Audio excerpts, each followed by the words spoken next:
Nous allons continuer notre enseignement sur le ver et le ricin. Comme vous le savez, chaque vendredi, c'est vraiment le temps de parler de la part du Seigneur, de la part de Jésus. Donc nous continuons notre enseignement sur le ver et le ricin. La fois passée, on a touché le sous-thème sur la sortie de Jonas.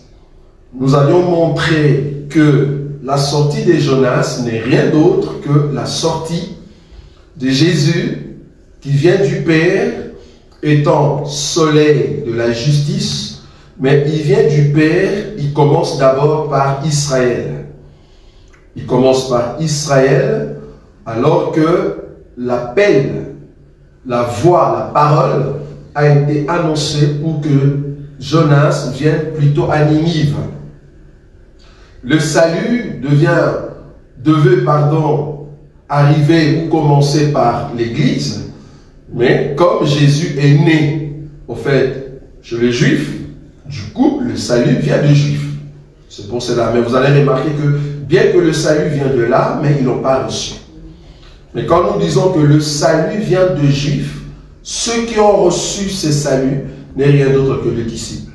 C'est d'abord les disciples, les 120, qui ont reçu d'abord ce salut, et à partir de là, parce que l'évangile doit quitter Jérusalem, aller en Galilée, après c'est la Samarie, après la Samarie, ça vient maintenant aux extrémités de la terre. Donc, le salut vient de Juifs, veut dire, ça doit quitter de Jérusalem vers les extrémités de la terre. C'est dans ce sens-là.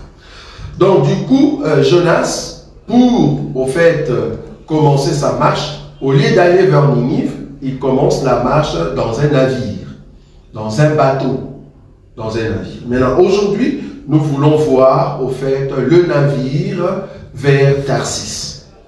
Le navire vers Tarsis, dont je vais montrer ou démontrer ici, le navire en soi, c'est l'image d'une femme, c'est au fait Israël.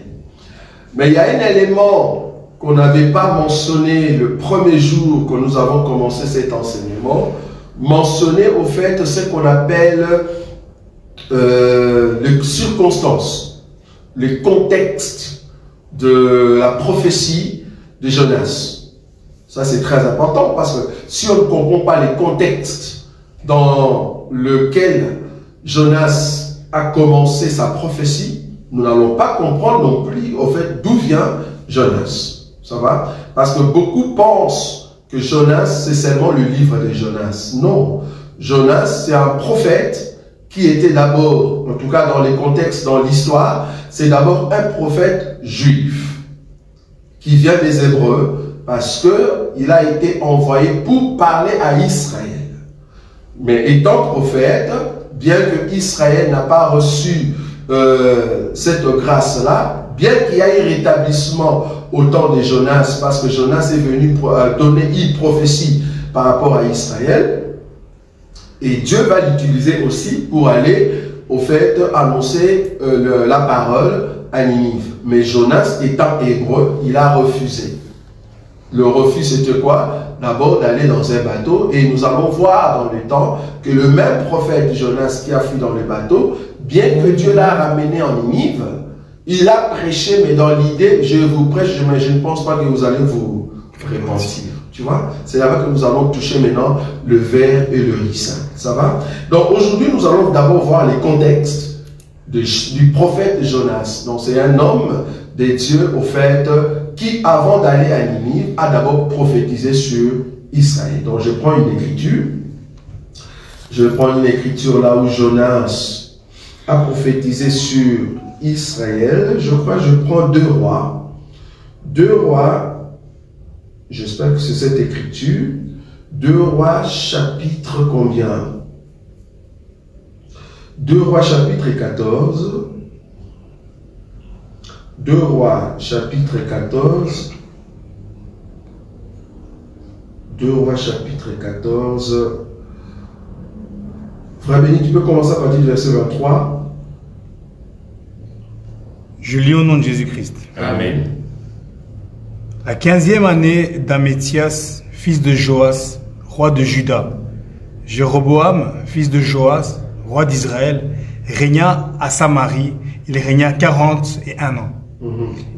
Il fit ce qui est mal aux yeux de l'Éternel et ne se détourna d'aucun des péchés de Jéroboam, fils de Nébat, qui avait fait pécher Israël. 25. Il rétablit les limites d'Israël depuis l'entrée de Hamath jusqu'à la mer de la plaine, selon la parole que l'Éternel, le Dieu d'Israël, avait prononcée par son serviteur Jonas, le prophète, fils d'Amittai de Gath-Hépher, car l'Éternel vit l'affliction d'Israël à son comble et à l'extrémité à laquelle se trouvaient réduits esclaves et hommes libres, sans qu'il y eût personne pour venir au secours d'Israël. Or l'Éternel n'avait point résolu d'effacer le nom d'Israël de dessous les cieux. Il les délivra par Jéroboam, fils de Joas. Le reste des actions de Jéroboam, tout ce qu'il a fait, cet exploit à la guerre, et comment il fit rentrer sous la puissance d'Israël Damas et Hamath, qui avaient appartenu à Juda, cela n'est-il pas écrit dans le livre des chroniques roi d'Israël? Jéroboam se coucha avec ses pères, avec le roi d'Israël, et Zacharie, son fils, régna à sa place. Voilà. Donc ici, nous sommes au temps où Israël venait de se diviser. Comme vous savez, du temps de David et Salomon, Israël était un. Mais après Salomon, vu, en tout cas par rapport à l'écriture, ce que Salomon avait fait, la Bible dit, Dieu va couper Israël en deux. C'est là-bas que nous avons eu Juda, et donc nous avons eu Juda, oui, et Samarie.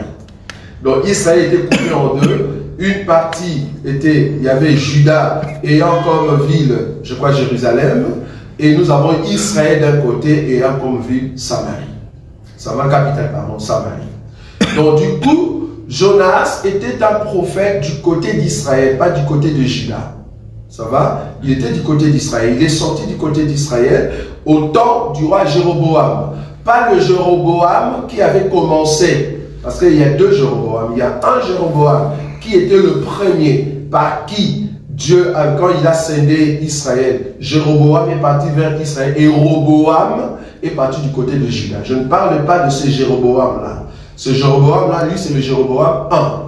Mais ici, nous parlons de Jéroboam, fils de Joas, qui au fait, c'est la descendance de Jéroboam 1, et le Jéroboam 2 a suivi au fait la voie de Jéroboam 1, c'est-à-dire amener le peuple à désobéir ou soit à faire l'idolâtrie. Maintenant, du temps de Jéroboam 2, qu'est-ce qui se passe? Il y a eu un prophète, le prophète qu'on appelle Jonas. Qu'est-ce qu'il a dit? Donc le verset que le bien-aimé vient de lire maintenant, la Bible dit, je crois le verset 25, on peut en fait le relire, c'est ça, c'est que Jonas avait prophétisé. Donc du temps de Jéroboam 2, parce que Israël pleurait, Israël commençait déjà à aller vers Babylone, je crois, ou à Syrie, c'est-à-dire l'heure de la déportation. Et ici, nous voyons un prophète qui est sorti pour commencer à prophétiser sur, au fait, Israël. Ça va? C'est très important. Un instant. Un instant. Voilà. Donc là, nous voyons... Merci. Donc là, nous voyons, au fait, Jéroboam 2 qui va suivre la voie de Jéroboam 1. Pourquoi? Parce que Jéroboam 1, ce qu'il avait fait n'était pas bien aux yeux de l'Éternel. Mais du temps de Jéroboam 2, nous avons vu quoi? Nous avons vu le prophète Jonas qui apparaît. Pourquoi? Parce que Dieu lui avait donné une prophétie. C'est quoi la prophétie? C'est la prophétie que le bien-aimé va lire, le verset 25. 2 Rois chapitre 14, le verset 25. Il rétablit les limites d'Israël depuis l'entrée de Damas jusqu'à la mer de la plaine, selon la parole que l'Éternel, le Dieu d'Israël, avait prononcée par son serviteur Jonas, le prophète, fils d'Amittai de Gath-Hépher. Pourquoi? Le verset 26. Pourquoi il a fait ça là? Pourquoi la prophétie? Car l'Éternel vit l'affliction d'Israël à son comble et à l'extrémité, à laquelle se trouvaient réduits esclaves et hommes libres, sans qu'il y eût personne pour venir au secours d'Israël. Voilà, donc Dieu voyant Israël dans cet état, Dieu a suscité Jonas à ces temps-là de la souffrance pour que Jonas puisse parler, puisse prophétiser sur Israël pour dire que non, Dieu va au fait vous envoyer quelqu'un. Tu vois, c'était ça la prophétie. Dieu va vous envoyer quelqu'un, un sauveur, en d'autres termes, un roi, et qui va régner sur Israël. Et ce roi va au fait rétablir les limites d'Israël depuis l'entrée de Hamath jusqu'à la mer de la plaine. Vous voyez? Donc cette prophétie-là est arrivée quand Jéroboam II est entré au pouvoir, et c'est là-bas que Jéroboam a conquis au fait c'est réalisé la prophétie qui était prononcée sur Israël par la voix de Jéroboam qui est devenu roi. Donc Jonas avait prophétisé sur Israël d'abord. Donc là, nous voyons plutôt la prophétie de Jonas, mais pour Israël. Mais après ça, c'est là-bas que nous venons maintenant dans notre livre de Jonas. C'est-à-dire, je voulais ici montrer que Jonas n'a pas commencé sa prophétie directement sur Ninive. Non, Jonas est un prophète hébreu, un prophète juif, qui a commencé d'abord la prophétie au sein d'Israël. Et pendant ces temps aussi, Dieu a profité de dire à Jonas d'aller aussi prêcher Ninive. Pourquoi j'ai pris cette écriture-là? Parce que du temps de Jéroboam, le navire vers Tarsis, parce que je vais parler sur le navire vers Tarsis. Le navire vers Tarsis, c'était quoi? C'était le transport le plus rassurant. Les transports qui permettraient, au fait, aux Juifs d'aller chercher de l'or, d'aller chercher des biens pour amener en Israël. Le moyen de transport le plus sûr, c'était de prendre des navires à cette époque-là. Parce qu'à cette époque-là, il n'y avait pas encore de train. Le train, il n'y en avait pas. Donc, c'est le navire qui aidait le peuple pour aller chercher donc le trafic qui se faisait entre Israël et, au fait, le pays de Tarsis, là où on allait chercher de l'or et ainsi de suite. Pourquoi j'ai touché cette écriture? Parce que nous allons voir, quand ces gens sont venus quand Jonas est venu dans les bateaux, il a trouvé le gens qui étaient embarqués dans ces bateaux-là. Il y a eu un moment quand il y a eu naufrage, quand il y a eu agissement de l'eau, la Bible dit qu'ils ont commencé à jeter les choses qu'ils avaient. Alors je vous avais promis que je vais vous montrer dans la Bible quelles sont les choses qu'ils jetaient. Ça va? Pourquoi? Parce que pour comprendre ce qu'eux ils jetaient, il faut comprendre c'est quoi ce trafic de Tarsis à Israël.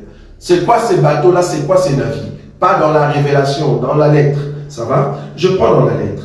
Je prends une écriture. Je prends 2 Chroniques. Oui, même 1 roi. Commençons par 1 roi. Frère béni. Prends 1 roi, chapitre 22. Je vais voir un peu ces navires qu'on appelle navires qui va d'Israël à Tarsis. 1 roi, chapitre 22. Le verset 49, il est dit quoi? Le verset 49. Josaphat construit des navires de Tarsis pour aller à Orphi, chercher de l'or. Mais il n'y alla point parce que les navires se brisèrent à Esjon-Geber. Alors Ézéchias, fils d'Achab, dit à Josaphat, « Veux-tu que mes serviteurs aillent avec les tiens sur des navires ?» Et Josaphat ne voulut pas. Donc ici, nous voyons une écriture que Josaphat a construit au fait de navires qui permettaient de faire le trafic des Tarsis à Ophir. Ça va? Donc, mais le but de ces navires, c'était quoi? C'est pour transporter quoi? Chercher de l'or. Vous avez vu, non? Chercher de l'or. Ok. Je prends une autre écriture. Je prends 2 Chroniques. 2 Chroniques, c'est la même écriture, parce qu'il faut comprendre que Chronique et Livre de Rois, c'est le même écriture presque. Mais il y a des précisions de part et d'autre. Ça va? Donc je prends 2 Chroniques chapitre 20. 2 Chroniques chapitre 20. On va prendre un verset ici qui va nous aider pour comprendre ce que ces gens jetaient. C'est-à-dire qu'est-ce qui se trouvait dans les navires. Ça va? C'est très important. Et nous allons voir le mouvement de l'agitation d'eau. En réalité, quand on dit il y avait agitation, qu'est-ce qui devait arriver? On va le voir dans les Écritures. Donc, 2 Chroniques chapitre 20, le verset 34 à 37. 34 à 37. Le reste des actions de Josaphat, Oui. les premières et les dernières, Oui. cela est écrit fils de Hanani, lesquels sont insérés en Israël. Après cela, Josaphat, roi de Juda, s'associa avec le roi d'Israël, Akazia, dont la conduite était impie. Il s'associa avec lui pour construire des navires destinés à aller à Tarsis, et ils firent des navires et Etzjon-Geber. Alors Eliezer, fils de Dodava, de Mérécha, prophétisa contre Josaphat et dit: parce que tu t'es associé avec Akazia, l'Éternel détruit ton œuvre, et les navires furent brisés et ne purent aller à Tarsis. Voilà. Donc ici, dans cette écriture, qu'est-ce que nous voyons? De navires que Josaphat avait construits. Il a construit cela pour faire comme des échanges de commerce entre le roi au fait d'Israël et lui, Josaphat. Parce que comme je vous ai dit ici, nous sommes au temps où Israël était coupé en deux.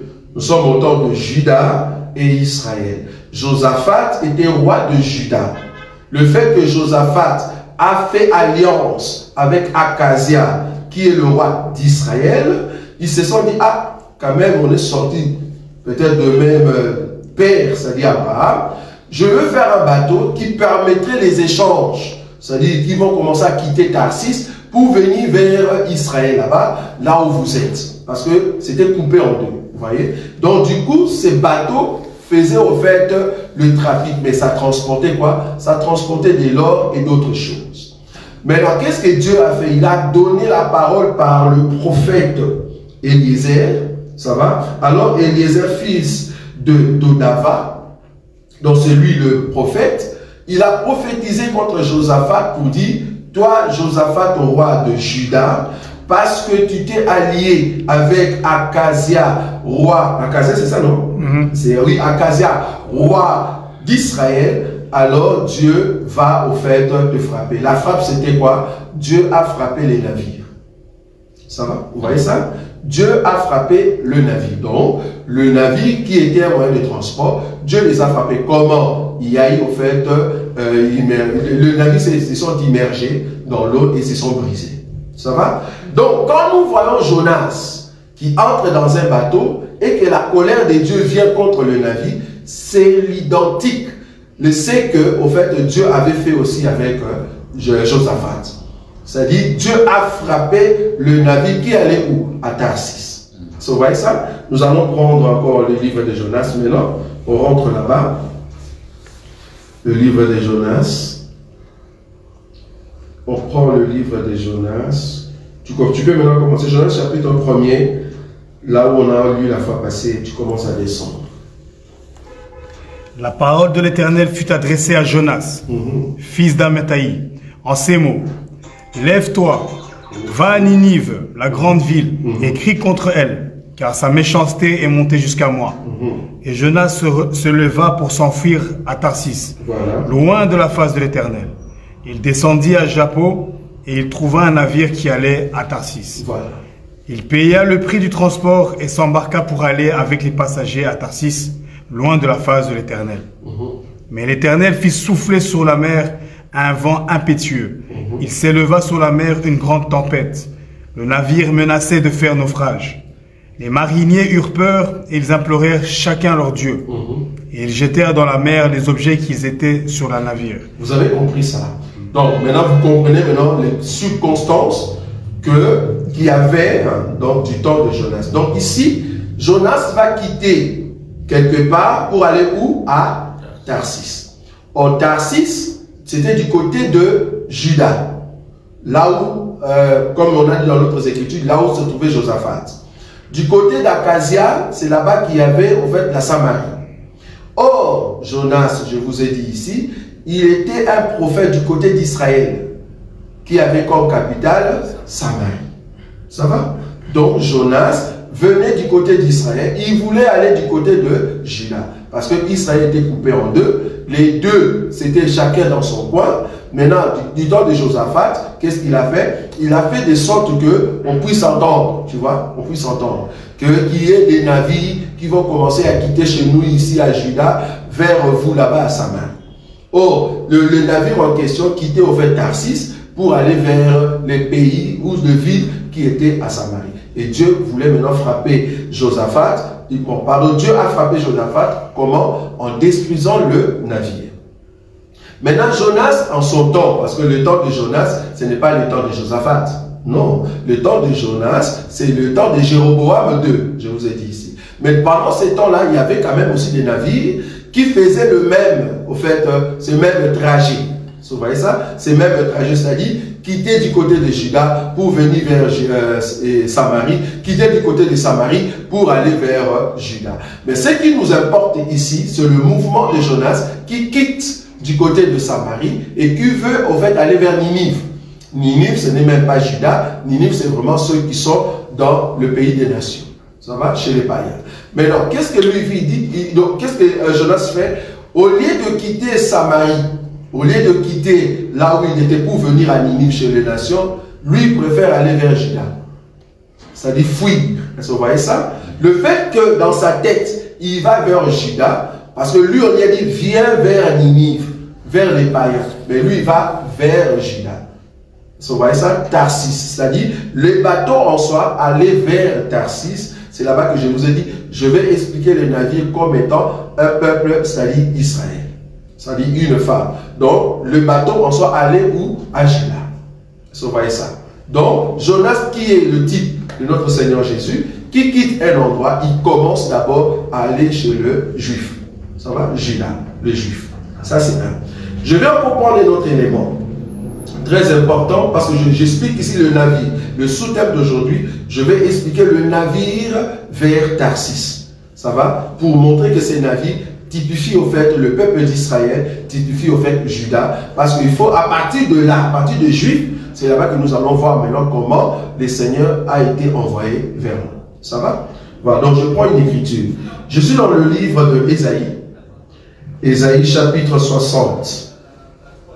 Ésaïe chapitre 60, on peut prendre le verset 8 jusqu'à 10.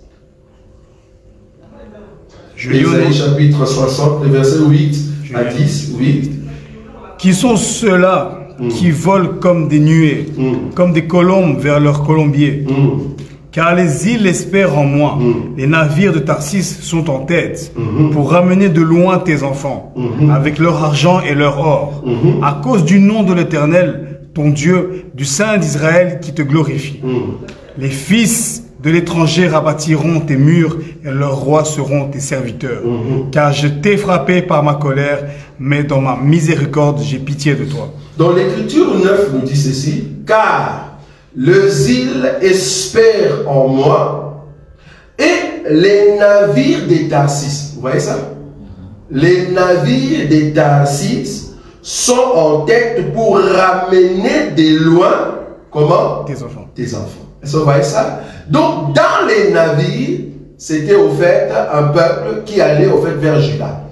C'est le peuple qui va vers Juda. C'est-à-dire, le trafic, c'est entre Samarie et Juda, ou Samarie et Tarsis. C'est là-bas que nous parlons de l'échange de Juifs, l'échange au fait d'Israël. C'est pour ça que je dis, le fait de sortir là-bas alors que tu as reçu la parole, au lieu de venir vers Ninive, mais tu pars dans un bateau, c'est au fait le Seigneur Jésus qui sort le matin pour aller vers Israël, son peuple. C'est au fait Joseph, comme j'avais dit la fois passée, Joseph qui sort pour aller voir ses frères. C'est au fait David qui sort et qui amène le pain pour ses 3 frères.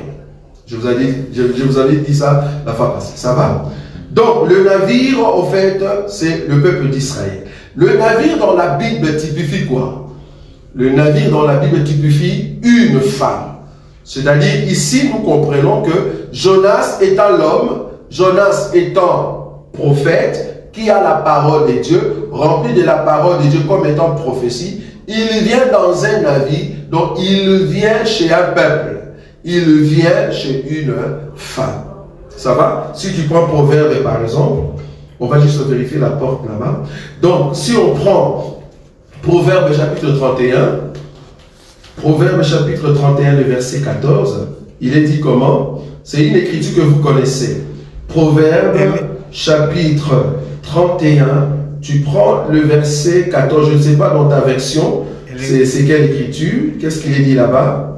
Elle est comme un navire marchand. Tu peux commencer juste au-dessus. Elle se procure de la laine et du lin. Là, tu es dans quel verset? Le verset 13. Oui, oui. Bon, prends le verset 10 et tu descends. Qui peut trouver une femme vertueuse? Voilà. Elle a bien plus de valeur que les perles. Le cœur de son mari a confiance en elle. Les produits ne lui feront pas défaut. Elle lui fait du bien et non du mal tous les jours de sa vie. Elle se procure de la laine et du lin, et elle travaille d'une main joyeuse, et elle est comme un navire marchand, elle amène son pain de loin. Donc, ici, on compare la femme vertueuse comme étant un navire, mais qui a de bien à l'intérieur. Vous voyez? Donc, la femme vertueuse, on a dit, elle est comme un navire marchand, elle amène son pain de loin. Vous voyez? Donc, elle se lève lorsqu'il est encore nuit et elle donne la nourriture à sa maison et la tâche à ses servantes. Bon, je peux toujours aller plus loin pour comprendre que cette femme vertueuse, c'est Christ. Ça va? Voilà. Donc, on peut toujours montrer que cette femme vertueuse qui se lève la nuit pour donner de la nourriture à sa maison, ça c'est au fait Christ. Mais on peut aller là-bas, bon, pour un autre jour. Mais ici, pour comprendre le navire, là où Jonas se trouvait, c'est tout un peuple. Vous avez vu ça? Dans le navire, c'est tout un peuple. Maintenant, l'Écriture nous dit, je rentre maintenant chez Jonas. Je rentre chez Jonas, comme vous avez compris que le navire ici, c'est tout un peuple, parce que je voulais le démontrer quand même pour bien saisir la pensée de ce que Jonas va faire. Donc, dans le chapitre 1er, le verset 3, Jonas s'éleva pour s'enfuir à Tarsis, loin de la face de l'Éternel. Quand on dit loin de la face de l'Éternel, c'est parce que quand on dit loin, oh, lui il sort de Samarie. Il sort de Samarie, il va vers Juda, c'est-à-dire là où se trouvait Tarsis. Comme je dis ici, là où Josaphat avait dit créons le bateau qui va de Tarsis, c'est-à-dire Juda, vers Samarie. Ici, la Bible dit, le fait que Jonas fuit Samarie pour aller vers Juda, c'est comme s'il fuyait la face de Dieu. Vous voyez ça? C'est comme s'il fuyait la face de Dieu. Pourquoi? Parce que quitter Samarie pour aller vers Juda, donc c'est comme si à Juda là-bas, il n'y a pas la face de Dieu. C'est comme si à Juda là-bas, il n'y a pas la face de Dieu. C'est-à-dire, la face de Dieu, c'était quoi? Quand on dit la face de Dieu, regarde l'Écriture. Jonas s'éleva pour s'enfuir à Tarsis, loin de la face de Dieu. En d'autres termes, loin de la grâce de Dieu. Vous voyez ça? Donc Jonas ne voulait pas, au fait, accorder cette grâce. Parce que la face de Dieu, c'est la grâce. Donc le fait que Jonas est parti vers Tarsis, il n'amène pas la grâce. Vous avez vu ou pas? Parce que la face de Dieu, c'est la grâce. Donc, la face de Dieu, c'était quoi? Va à Ninive. Donc, la grâce de Dieu, c'était va à Ninive. Mais la grâce de Dieu n'était pas va au fait à Tarsis. Donc, Jonas qui part à Tarsis, il n'a pas la grâce de Dieu. Donc, il ne va pas donner la vie. Vous voyez ça? C'est ce que Jésus a fait. Le Seigneur Jésus, en venant, étant un prophète, il a dit, il a donné une parabole en disant, Jérusalem, Jérusalem, vous qui tuez le prophète. Vous voyez ça? Vous qui tuez le prophète, combien j'ai voulu rassembler, vous rassembler comme une poule qui rassemble au fait ses poussins. Voilà. L'heure revient où ta maison sera délaissée. Vous voyez ça? Cette écriture-là, c'est ce que nous voyons ici. Donc, le prophète qui sera tué, parce que le prophète là-bas n'amène pas au fait la face de Dieu. Le prophète n'est pas dans la face de Dieu. En d'autres termes, le prophète n'amène pas la grâce pour Jérusalem, pour Tarsis. Il n'y en a pas.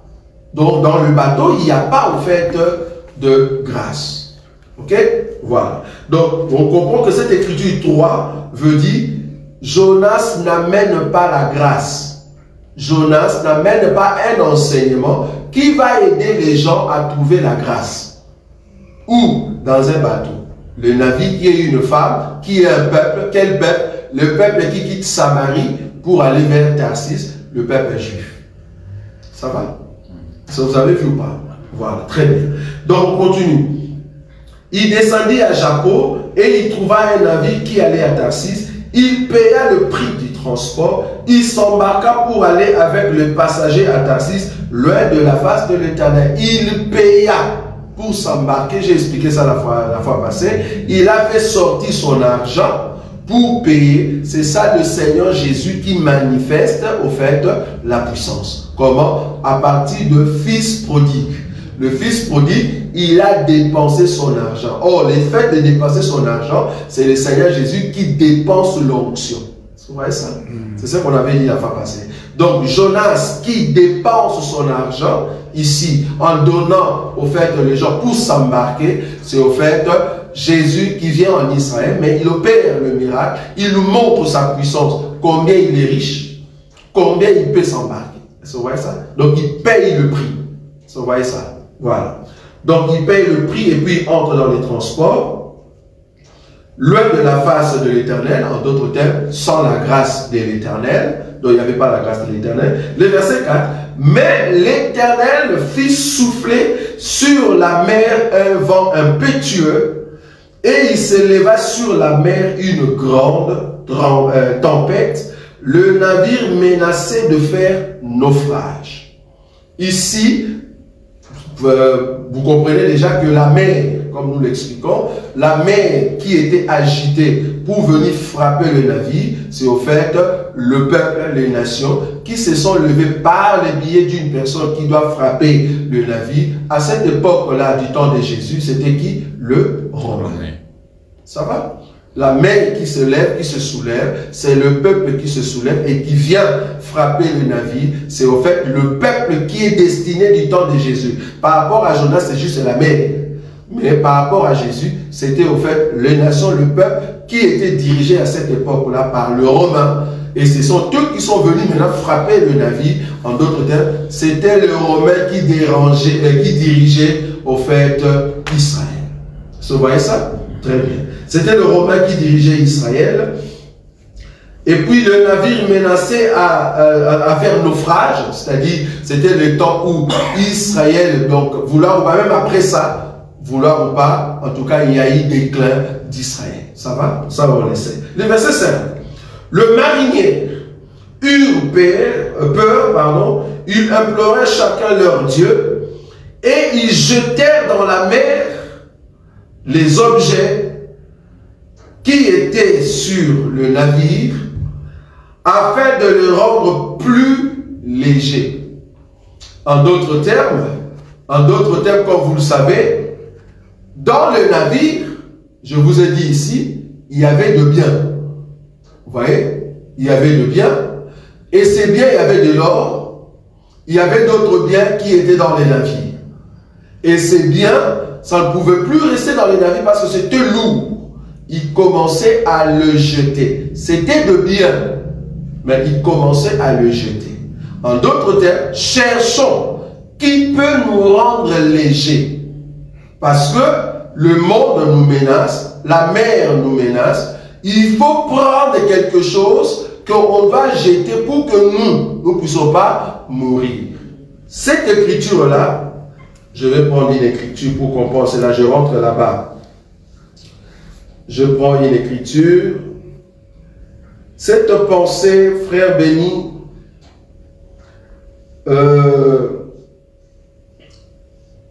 tu prends une écriture, je ne sais pas si tu vois l'écriture, là où le Seigneur Jésus parle de celui qu'on avait tué les serviteurs, et puis ils ont dit, voici maintenant son fils.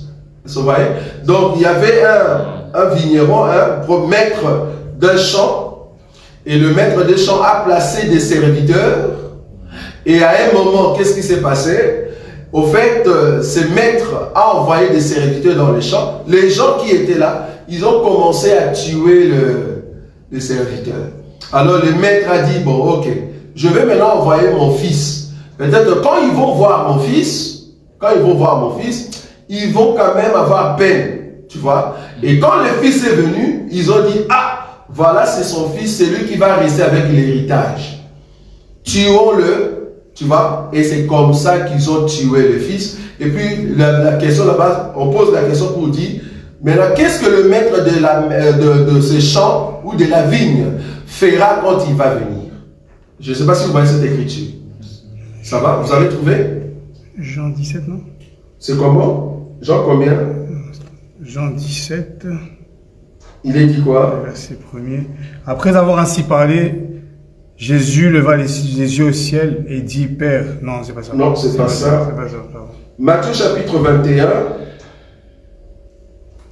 Matthieu chapitre 21.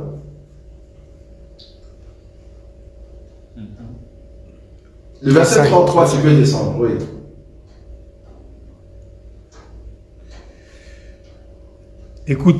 Écoutez une autre parabole. Oui. Il y avait un homme, maître de maison, qui planta une vigne et il l'entoura d'une haie. Il creusa un pressoir et bâtit une tour. Oui. Puis il l'enferma des vignerons et quitta le pays. Ici, par rapport à la parabole, pour ceux qui ne connaissent pas encore, je ne sais pas si on a déjà donné cet enseignement sur les paraboles de Jésus. On n'a pas encore commencé, hein.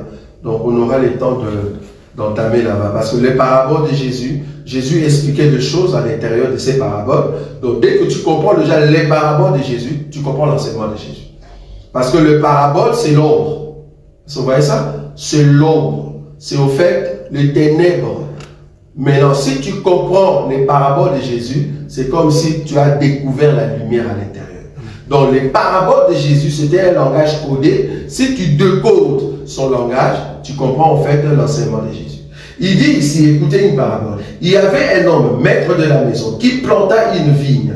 Il entoura d'une haie, il creusa un pressoir et bâtit un tour, puis il la ferma à des vignerons et quitta le pays. Le vigneron ici, qu'on a donné la valeur de cette vigne. Vigne ici, c'est Israël. Le vigneron, c'est au fait le sacerdoce mosaïque.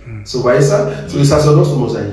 Dieu avait protégé Israël en mettant la loi, en donnant au fait au sacerdoce mosaïque de diriger ce pays-là. Ça va? Donc Dieu a protégé Israël par rapport à la loi qu'il avait donnée. Maintenant il est parti. Mais lorsqu'il est parti, il commençait quand même à envoyer des serviteurs.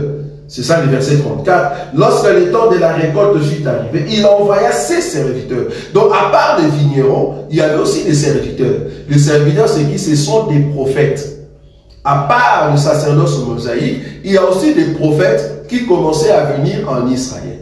Et quand les prophètes venaient, c'est l'écriture que je vous ai dit ici, Jérusalem, Jérusalem, toi qui tues le prophète. Il tuait tous les prophètes. C'est ça la parabole que Jésus donne ici. Donc dans le verset 24, il envoya ses serviteurs vers les vignerons pour recevoir le produit de sa vigne.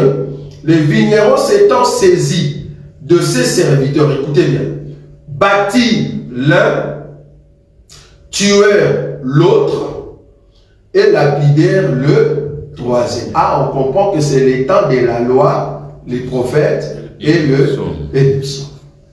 Vous voyez ça? Mais Jésus a parlé ici en code. Il dit, pendant tous ces temps-là que vous avez fait ça, c'est-à-dire tous les prophètes qui sont venus depuis du temps de la loi, du temps des prophètes et du temps des psaumes, le 3. Luc chapitre 24, le verset 44, frère béni. Luc chapitre 24, le verset 44. Ce sont les écritures clés de cet évangile. Il est dit quoi? Luc chapitre 24. Verset 44. Puis il leur dit, oui. C'est là ce que je vous disais lorsque j'étais encore avec vous, oui.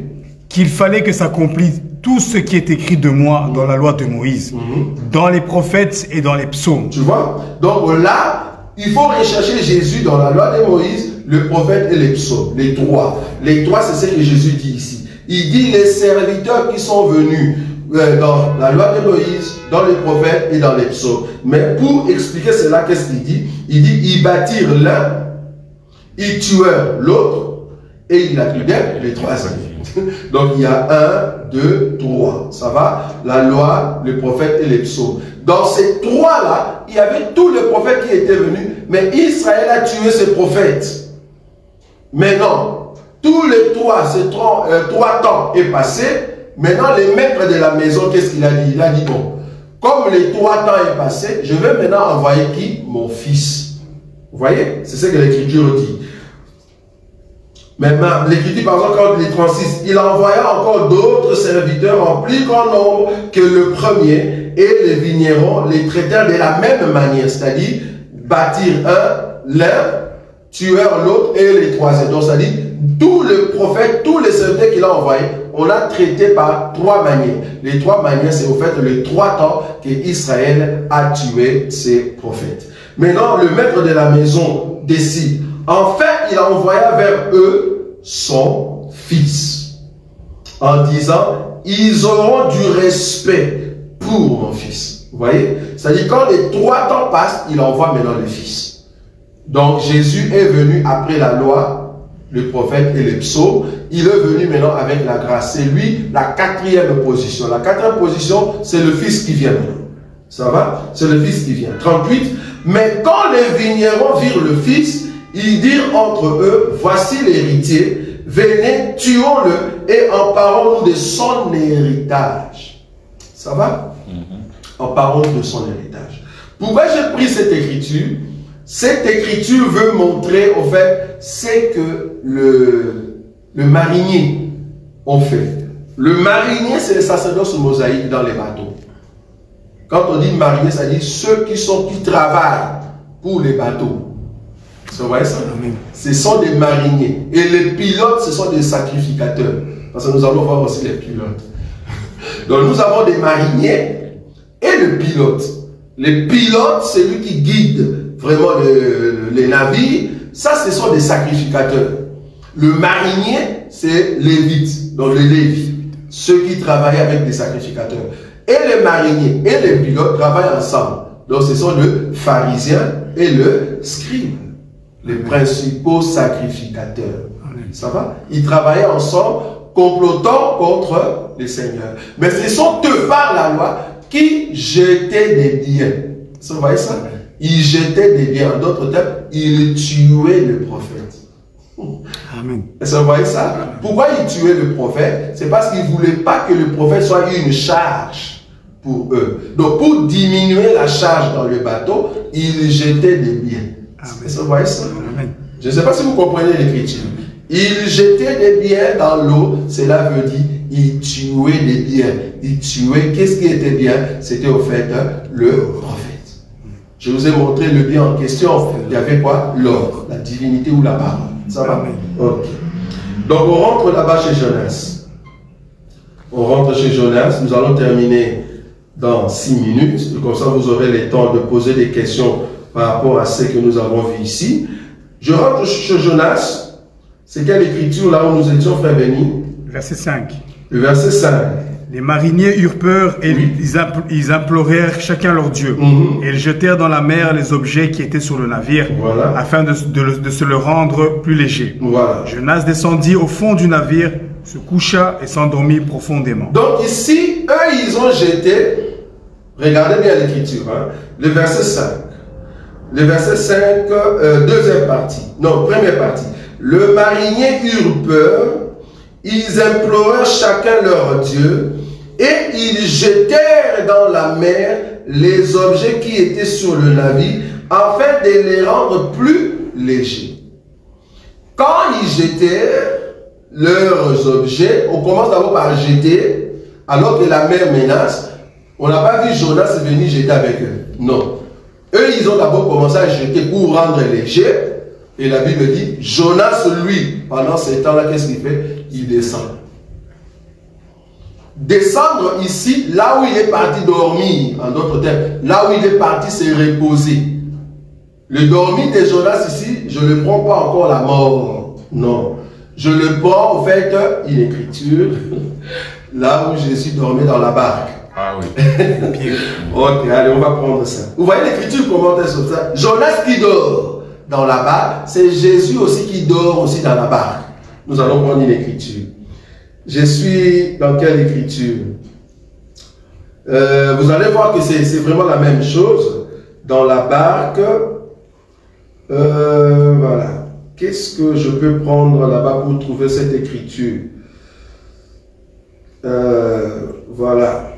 Est-ce que ça peut m'aider? Voilà. Matthieu chapitre 8. Matthieu chapitre 8. Le verset 23, frère béni. Comme ça, tu fais beaucoup d'entraînement. Le verset 23, oui, qu'est-ce qu'il est dit? Il monta dans la barque, oui, et ses disciples le suivèrent. Oui, 24. Et voici, il s'éleva sur la mer une si grande tempête que la barque était couverte par les flots. Et lui, il dormait. Voilà. Donc, c'est le même mouvement avec Jonas. C'est-à-dire, Jésus monte dans la barque, ils arrivent dans l'eau, il y a eu quoi? Agitation. Vous voyez ça? Il y a eu agitation. L'eau commençait à frapper quoi? Le bateau, parce que dans d'autres écritures, c'est encore plus clair. Hein? Là où il y a vraiment des mots qu'on peut prendre. Mais remarquez que ici on dit, et voici, il s'éleva sur la mer une si grande tempête que la barque était couverte par le flot. Par le flot. C'est-à-dire le flot, c'est-à-dire en forme de vague qui vient frapper. Et je vous ai dit du temps de Jésus, en tout cas, pour ceux qui devaient arrêter Jésus en connivence avec le sacrificateur, c'était le Romain. Ça va? Donc ici, le bateau est frappé avec l'eau. Jésus, qu'est-ce qu'il fait? Il dort. Et si tu continues, les disciples, je crois, ils commencent à crier. Hein? Ils commencent à crier. Puis lui, quand il se réveille, il dit, Jean de peu de foi. Mais attendez, on voulait mourir ici. On voulait mourir. Toi, tu dis, nous, Jean de peu de foi. Vous voyez ça? Nous, on voulait mourir. Mais lui, il dormait. En d'autres termes, c'est que Jésus faisait en dormant. Parce qu'il y a aussi une autre pensée. Si je coupais, comme je dis en P7, l'écriture, je peux expliquer que Jésus qui dort, par rapport à cette écriture ici, Jésus qui dort, c'est Jésus qui est avec l'Église. Et que les disciples qui crient pour que le Seigneur vienne en aide, c'est quand le Seigneur viendra par les billets de besoin pour calmer la mer. Ça, je peux aussi l'expliquer comme ça. Vous voyez? Je peux aller aussi dans ce sens-là. C'est-à-dire, Jésus qui dort, c'est Jésus qui est calmement avec l'Église, parce que c'est le temps du deuil. Vous voyez ça? Je peux aller comme ça. C'est le temps du deuil. Jésus qui dort, c'est le temps où Jésus est au milieu de l'Église, parce qu'il est mort. Sans d'autres termes, Israël pense qu'il est mort, mais en réalité, il dort. Mais il est avec qui? Avec l'Église, pendant qu'il dort. Mais en même temps, je peux expliquer aussi, dormir de Jésus, c'est comme s'il s'est reposé au milieu de quelque chose. Donc, en d'autres termes, il enseignait quelque chose. Ou soit il pensait à quelque chose auprès d'un peuple. Quel peuple? Le peuple qui n'a pas de valeur. Vous voyez ça? Et les disciples qui crient ici pour dire, viens nous sauver parce que nous mourrons. Je peux l'expliquer que Jésus, quand il se réveille, en d'autres termes, c'est quand Dieu viendra secourir Israël, mais quand nous serons déjà enlevés. Parce que si on me posait la question, pourquoi Jésus dormait, dans la révélation, je peux dire Jésus avait bu du vin. Pourquoi? Je peux expliquer Noé. C'est vrai? Donc il y a beaucoup de choses que tu peux prendre là-bas. Pourquoi il dormait? Je peux aller plus loin pour dire qu'il avait bu du vin. Ça, c'est dans la révélation. Quand tu me poses cette question, je dis, il avait bu du vin, mais tu ne le vois pas noir sur blanc, c'est dans la révélation. Pourquoi? Parce que quand Dieu boit le vin, il dort. Il dort avec qui? Avec Israël. Pardon, avec l'Église. L'Église voit en fait la nudité du Seigneur, parce que là, le Seigneur se repose. Pour Israël, il continue dans la malédiction, il continue dans les guerres, Poutine continue à tuer, mais Dieu ne vient pas le secourir. Pourquoi? Parce que Dieu se trouve maintenant au milieu de l'Église. Ce n'est que quand les cris d'Israël vont monter, alors Dieu reviendra vers Israël. Mais nous, on sera déjà dans le ciel. Amen. Ça va, vous voyez ça? Donc du coup, le mouvement de Jonas, les autres ici jettent de bien, tuer les prophètes. Jésus qui est venu en ces temps-là, qu'est-ce que Jésus fait? Et pardon, qu'est-ce que Jonas fait? Pendant les temps où les gens jetaient le truc, lui il part dormir. Donc je peux expliquer le dodo de Jonas comme étant Jonas dans la révélation, c'est le Christ Jésus.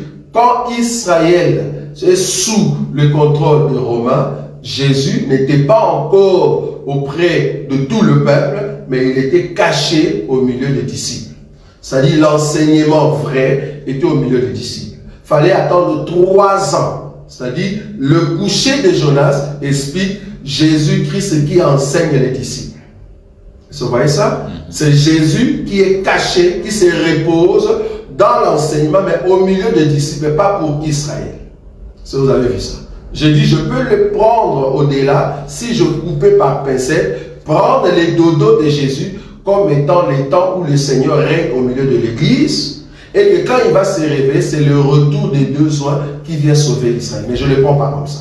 Ici, je prends Jonas comme étant Jésus au milieu des disciples. Il explique au fait le parabole, il explique la parole de Dieu seulement à ceux auprès de qui il se repose avec Jésus. Si tu me dis, mais écriture se reposer, ça ne prend pas trop d'effet. Je peux te montrer que quand Jésus dormait, il dormait avec Jean. J'ai une écriture. Une écriture où Jean se couche sur la poitrine de Jésus. Donc là, c'était le repos. Celui qui peut écouter les battements du cœur de Jésus n'est rien d'autre que Jean. Donc dans la révélation, faire dodo sur Jésus, c'est reposer avec le Seigneur pour écouter le battement du cœur de notre Seigneur Jésus. Donc les dodos de Jonas expliquent Jésus qui enseigne seulement les disciples et qui ont la révélation. Vous voyez ça? Ok. Je vais prendre un autre élément rapidement pour qu'on termine ici. Donc je rentre dans Jonas. On n'a même pas touché encore le ver et le ricin. Donc nous sommes encore dans ce que j'appelle ici de pincette. Donc je suis dans Jonas pour prendre le dernier élément. Le marinier, le verset 5, le marinier eut peur et ils implorèrent chacun leur Dieu et ils jetèrent dans la mer les objets qui étaient sur la mer afin de le rendre plus léger. Jonas descendu au fond du navire, se coucha et s'endormit profondément. Ça va? En d'autres termes, il était calme là où il était avec les disciples. Mais ici, alors que Israël souffre. Et puis le verset 6, les pilotes s'approcha de lui alors qu'il dormait. Ce n'est pas Jonas qui s'approcha des pilotes, mais c'est les pilotes. C'est les pilotes qui s'approcha de lui. Bon, quelqu'un m'a dit, bon, est-ce qu'on ne peut pas prendre Jonas comme étant Jésus qui est mort? Je dis, oui, tu peux prendre Jonas comme étant Jésus qui est mort, parce que la personne voulait vraiment la révélation. Hein?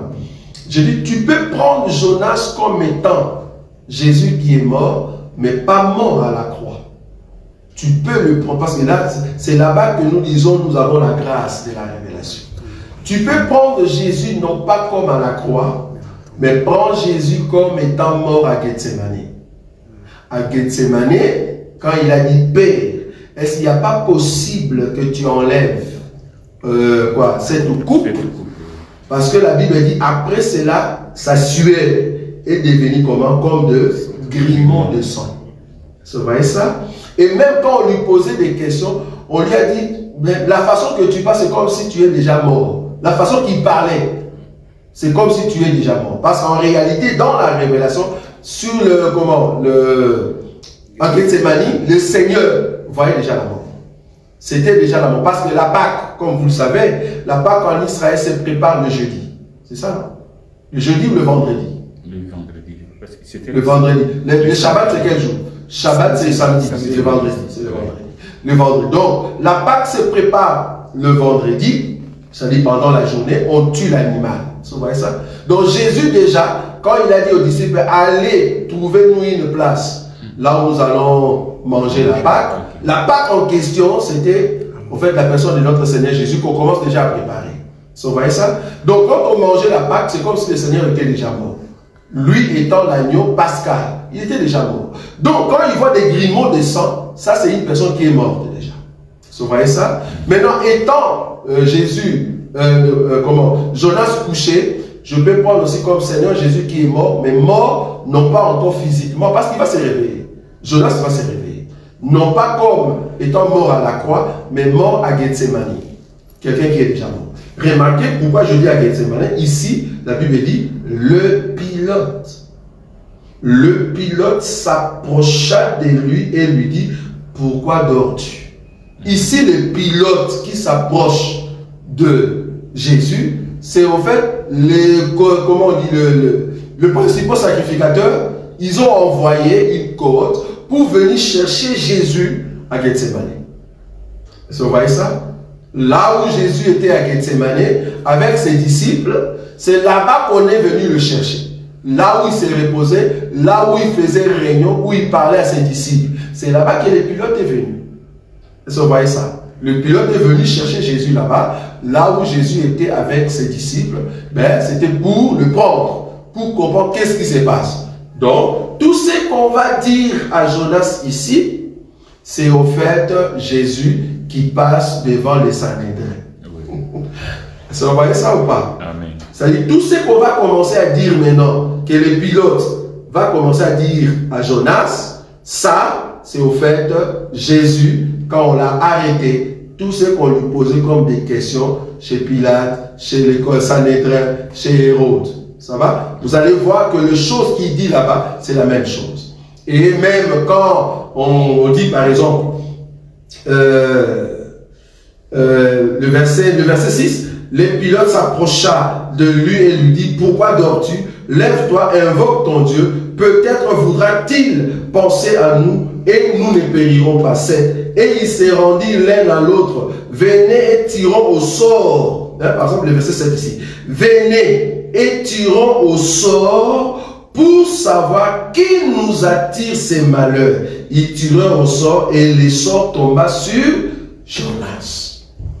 Qu'est-ce que je veux dire là-bas? C'est là-bas que je veux venir dimanche. Ici, tirer au sort veut dire, c'est Caïphe. C'est Caïphe ou Anne? C'est au fait Caïphe qui a dit, il est avantageux. Vous voyez cette écriture-là? Il est avantageux que un meure pour les biens de peuple. Voilà. Vous voyez ça? Parce que ici, ils vont tirer au sort. Pourquoi? Pour savoir qui est au fait maudit et que c'est la personne elle-même qui va mourir, pas nous. Que la personne elle-même meurt, pas nous. En d'autres termes, si une personne meurt, nous tous nous sommes sauvés. C'est Caïphe ou Anne qui a dit, il est avantageux. Vous voyez ça? Il est avantageux qu'un meure pour le bien du peuple. C'est qui? Oui, Jean 18. Jean 18, on va lire. Jean 18. Verset 14. Verset 14, il est dit quoi? Et Caïphe était celui qui avait donné ce conseil aux Juifs. Il est avantageux qu'un seul homme meure pour le peuple. Ok, mais au-dessus, juste le verset qui est au-dessus pour savoir Caïphe c'est qui? Oui. Oui. On commence à partir du verset 12 alors. Oui, allez-y. La cohorte, les tribuns, oui, et les huissiers des Juifs. Oui. Ça, c'est le marinier. Est-ce que vous voyez ça? Oui. Tout ça, ce sont des mariniers auprès de Jonas. Ok. Oui. Se saisirent alors de Jésus, oui, et les lièrent. Oui.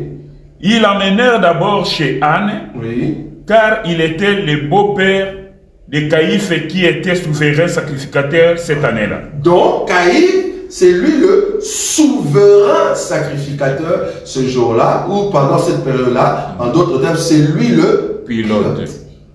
Vous voyez ça? Vous voyez comment est-ce que les Écritures marchent? C'est lui le pilote, Caïphe, c'est lui qui est le pilote, et c'est lui qui avait dit, il est avantageux qu'une personne meure pour le bien du peuple. Ici, on dit à Jonas, on va tirer au sort pour qu'une personne meure, comme ça nous tous nous n'allons pas mourir, que seule la personne meure.